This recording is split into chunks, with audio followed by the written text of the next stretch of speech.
Counted cross-stitch is probably the most popular form of hand needlework. Cross-stitch transfers a design from a pattern onto even weave fabric. Each symbol on the pattern represents one X on your fabric. The shape of the symbol tells you the color. For the chart we're working on, each square symbol will be an X stitched in blue. The symbol 5 will be an X stitched in yellow, and so on. Embroidery floss is made up of 6 individual strands of thread. Cut a length of floss about 18 inches in length. Then pull out individual threads one at a time. This will make your stitches lay neater on your fabric. Cross-stitch uses a tapestry needle. A tapestry needle has a large eye, so it's easier to thread. It also has a blunt tip. To thread your needle, you can use a needle threader, or you can pinch the thread over the eye of the needle to make it easier to thread. To start stitching, bring the needle up from the back of the fabric, leaving a 1-inch tail on the back. Stitch one diagonal of the X. Stitch over the tail of thread on the back for the first few stitches. Never use knots on the back of your fabric. Continue to stitch just half of the X for the entire row. When you reach the end of the row, work back, completing the X. It does not matter which direction the top of the X slants, but you want all of your stitches to slant in the same direction, otherwise your stitching will appear uneven. If we were stitching on 14 count Aida, which is a good fabric to begin on, we would use 2 threads. To make it more visible for our video, we are going to use 6 strands of floss on 6 count fabric. The count of the fabric simply means how many stitches there are in 1 inch. Our website has a cross-stitch calculator that will help you determine the number of threads to stitch with and the size of the tapestry needle to use. The store where you purchase your materials will also be happy to help you with this.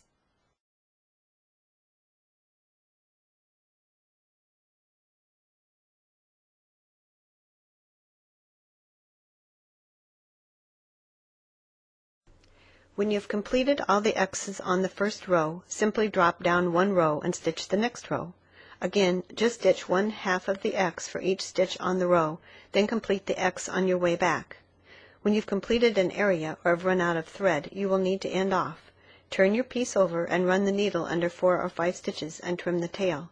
You never use knots on the back of your stitching. Your stitches will be more even if you use some type of hoop or frame to hold your fabric. We are using a Q-snap frame, but you can also use a scroll frame or a plastic embroidery hoop. You will find it is easier to stitch the rows from the top to bottom. Sometimes when you move to a different color or area, you will need to count to find where to start stitching. This is easy to do. Start stitching the new area the same as before. Bring your needle up from the back of the fabric, leaving a 1-inch tail which you stitch over to secure the thread. Stitch half of the X on a row, then work back to complete the X's on that row. Your stitches should lay flat on the fabric without distorting the fabric. It's easy to pull your thread too tightly. Stitch a row with less tension to see if the stitches look better.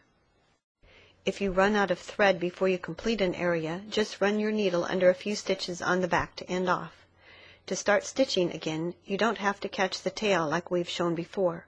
All you need to do is run your needle under a few stitches on the back of the fabric, similar to how we ended off, and continue stitching.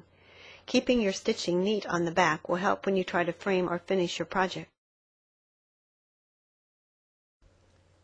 In addition to the regular cross stitch, many designs will call for back stitching.